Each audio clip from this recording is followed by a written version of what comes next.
were all sitting around the table discussing life. One man, a CEO, decided to explain the problem with education. He argued, "What's a kid going to learn from someone who decided his best option in life was to become a teacher?" To stress his point, he asked to another guest, "You're a teacher, Bonnie. Be honest, what do you make?"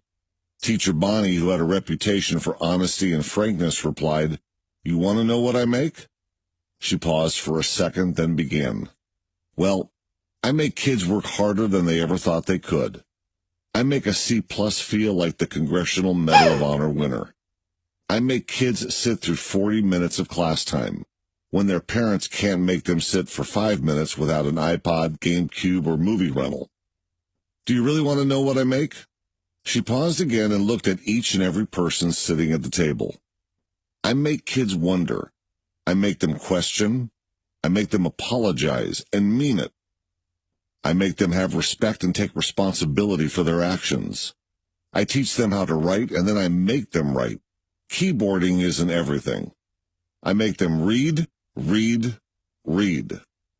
I make them show all their work in math. They use their God-given brain, not the man-made calculator.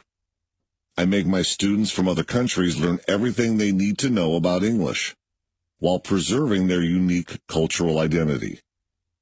I make my classroom a place where all my students feel safe and secure.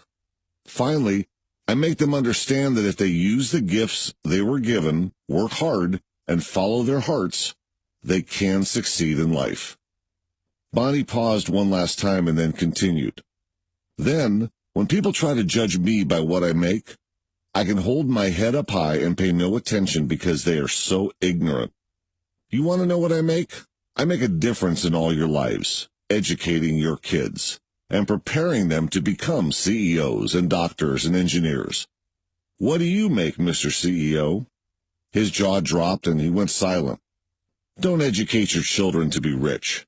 Educate them to be happy, so they know the value of things, not the price.